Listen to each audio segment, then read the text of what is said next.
রাশিয়ার জ্বালানি তেলে মার্কিন নিষেধাজ্ঞার স্থগিতের সুযোগ নিতে পারে বাংলাদেশ। এতে করে দেশের জ্বালানি তেলের মজুত আরও বাড়ানো সম্ভব। তবে ভোক্তাদের আতঙ্কিত না হয়ে জ্বালানি তেল ব্যবহারে সাশ্রয়ী হওয়ার তাগিদ দিচ্ছে সরকার। বিকেলে সিলেটে এক অনুষ্ঠানে সাংবাদিকদের প্রশ্নের জবাবে এসব কথা বলেন বাণিজ্যমন্ত্রী খন্দকার আব্দুল মুক্তাদির। সরকারের দাবি, দেশে জ্বালানি তেলের পর্যাপ্ত মজুত আছে, কিন্তু ফিলিং স্টেশনগুলোতে আতঙ্কিত ক্রেতার ভিড় কমছে না। সংকটের শঙ্কায় এরই মধ্যে অনেকেই শুরু করেছেন অবৈধ মজুত। তাতে পরিস্থিতি চলে গেছে অনেকটাই নিয়ন্ত্রণের বাইরে।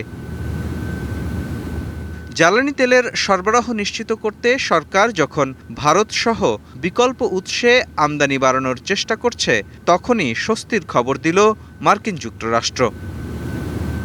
রাশিয়ার জ্বালানি কেনার নিষেধাজ্ঞা ৩০ দিনের জন্য স্থগিত করেছে যুক্তরাষ্ট্র। এতে করে বাংলাদেশের জন্যও সুযোগ তৈরি হয়েছে মধ্যপ্রাচ্যের বিকল্প হিসেবে রাশিয়ার তেল কেনার। মার্কিন যুক্তরাষ্ট্র নিষেধাজ্ঞা দিয়েছিল যে কেউ যেন রাশিয়ান তেল কিনতে না পারেন, কিন্তু সেই নিষেধাজ্ঞাটা তারা আগামী ৩০ দিনের জন্য সেটা উঠিয়ে নিয়েছে, আগামী ৩০ দিনের জন্য।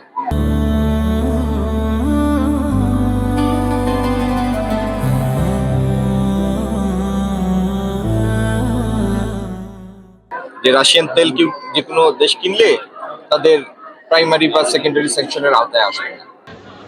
সিলেটে এক অনুষ্ঠানে সাংবাদিকদের বাণিজ্যমন্ত্রী জানান, জ্বালানি তেল নিয়ে আতঙ্কিত হওয়ার কিছু নেই। এই যাত্রায় জ্বালানির কোনো প্রভাব পড়বে না। আমরা জ্বালানি ব্যবহারে সাশ্রয়ী হব, কারণ আগামী দিনে বিরূপ পরিস্থিতি হতে পারে। আমরা যেন অপ্রয়োজনীয় খরচ না করি, আমরা যেন সংযতভাবে খরচ করি, যাতে আমদানির বাড়তি চাপটা দেশ এবং জাতি অনুভব না করে। তবে রাশিয়ার তেল সরাসরি কেনার ক্ষেত্রে কোনো প্রযুক্তিগত বাধা আছে কিনা তা নিয়ে প্রশ্ন আছে।